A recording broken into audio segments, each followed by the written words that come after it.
Live from the City of Angels on this Tuesday afternoon.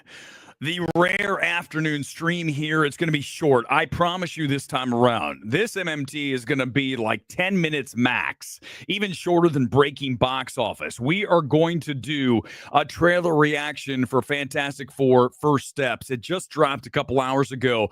I have not watched it. This is my first viewing of said trailer. So I will react after we watch this 1 minute and 37-second trailer for Fantastic Four First Steps. Welcome to the Baxter Building. We make a point to do family dinner every week. Sunday at 7 on the dot, no matter what. We're all here. Herbie, how's that sauce coming? Yeah, I'll be the judge of that. Okay. Is this guy good or what? I want to add a couple cloves of garlic. Not because it's not delicious, I just want to add a little bit of zip, okay? T-5. Before we went up the first time, you couldn't turn invisible. Ben wasn't a rock. The best pilot in the world right here. Yeah. Best looking, he means. And Johnny never caught fire. Ben has always been a rock. Johnny is Johnny. Hi. And I am right here. Whatever life throws at us, we'll face it together.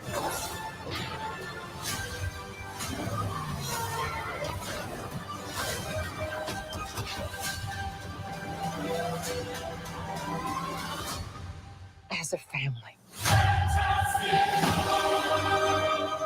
All right. First thing I have to say is this WandaVision? What am I watching? I know it's set in the 60s. I had to do some research because I wasn't really well tuned and honed in on this project because, as you guys know, I'm not the biggest MCU stan. So as an overall reaction to what I just watched, you're not going to get someone screaming and go, oh my God, look at this, look at that. This is unbelievable. First thing I would say is I'm not so sure I like how the thing looks, right? I grew up with Fantastic Four. There was a commercial cartoon going back to like the 60s that was really cool, really weird. Back when they had that Spider-Man cartoon, they also had a Fantastic Four one. And right, you know what the thing looks like. And I just feel like this might not be the best iteration of said thing. When you look at the casting, I was more a fan of Krasinski when we saw him in Doctor Strange and the Multiverse of Midness. So I'm more of a Krasinski than I am here. And that's the other issue, right? Pedro, I'm not the biggest Pedro Pascal fan. I don't think he's terrible. I just don't see why everyone's so obsessed with Pedro Pascal. Well, I don't see it. And that's certainly, you can have your opinion. I have mine. And that's an issue. And I think you go look at Emily Blunt, right? Even though I think when you look at overall, the actors they cast, I think are strong, okay, other than me not being so into Pedro, you're looking at, I think, a quartet that has talent in those spots. I'm just not so sure about this set in the 60s thing. Now, director here, first-time director, directed some WandaVision, a lot of television, so I think that's their aim here, right? To set this thing back when the comic books took off and to make it that universe. I'm just telling you, you guys listen, I'd rather see a Magazine Dreams than what we're looking at here, but I know we're not doing that stream. I'm just letting you guys be as into my discussion about this as I can possibly be and completely unvarnished. But, listen, Marvel's got a huge test coming up, right? We know that Captain America, Brave New World, if that film does not perform as well as maybe some expect, or I think even at this point, Kevin Feige and Marvel Studios are fully aware that the expectations for Marvel have to be lowered. Okay, Deadpool and Wolverine was its own thing because of Deadpool and Wolverine. When you look at those two characters, that's going to bring people in that are not into just CBM movies. When you get into a Captain America and a Fantastic Four, you're talking about more of the hardcore CBM fan. Now, it's not to say it's like some niche film. I get it. But reviews will be huge for both Captain America and for this. You go back and you look at Fantastic Four, the Josh Trank version from, what was that, 2016? A film I didn't hate. 15.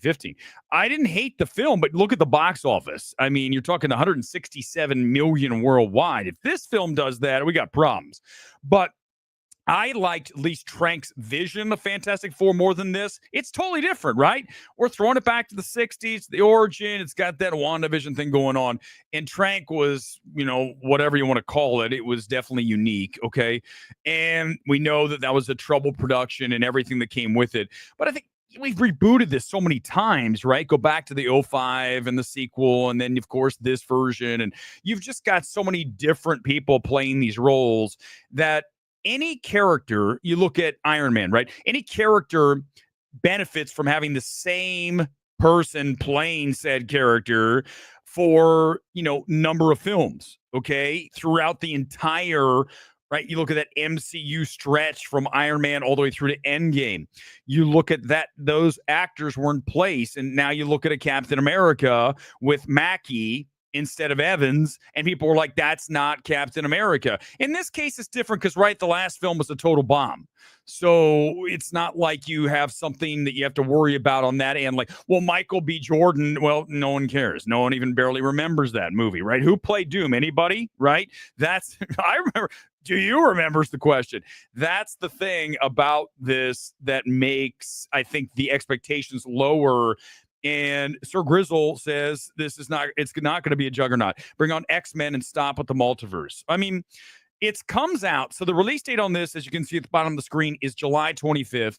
It's right after Superman. I think you get like 2 weeks, maybe 3. It's right in July. So you get 2 massive CBM movies. Well, okay, one really massive in Superman that, of course, everyone's at least interested in. Fantastic Four is not going to appeal to everybody unless the reviews are, oh my God, this is a great CBM.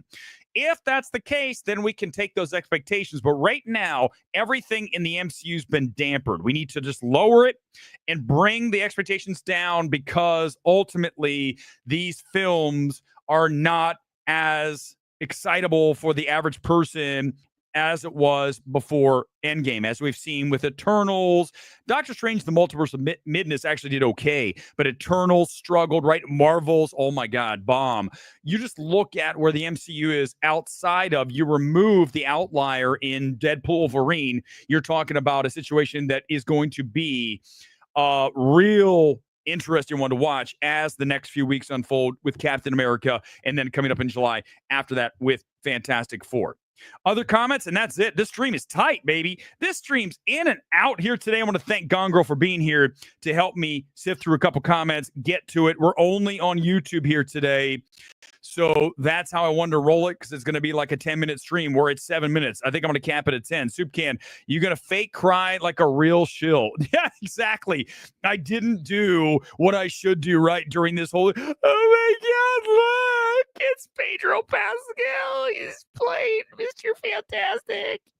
Reed Richards. It's just, I don't understand why you guys watch that. I mean, maybe to make fun of the people, but it's weird, right? This is not that channel. You guys know that. And look, last night, look at what we just showed, the versatility. We went from Magazine Dreams and the return of possibly Jonathan Majors to the MCU to the Blake Lively, Ryan Reynolds is Reynolds' career in big trouble. And then here we're doing a reaction stream on a trailer that's going to be no more than 10 minutes. Any other comments? And then I'm rolling out of here. This will be the shortest MMT ever. I could do a 10-minute stream every day. Like, this is just easy work. This is, give me something to react to, and then we go, boom. Looks more cinematic than Superman. I would agree, Robert. That's a good call.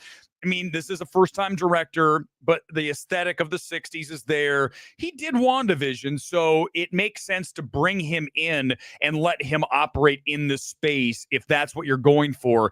Remember, we talk about it all the time, right? What's the strength of a given director? What are they good at delivering from a really production design standpoint? What have they done before? Are they familiar with effects? All that stuff. And obviously, working with WandaVision, even though it's television, it still is within the MCU. Jurassic Park reaction tomorrow? Sure. Why not? I didn't even know it's coming out tomorrow. We'll do that again, probably about the same time tomorrow afternoon, right here on MMT. But until then, guess what, everybody? The stream is over. That is how short we're going to go this afternoon. I'm back again on Thursday or maybe tomorrow for Jurassic Park. Get the notifications on YouTube. Midnight Movie Talk is the channel. Of course, you know that you're watching on YouTube. Thanks for being here. MMT is out on this Tuesday. Peace out.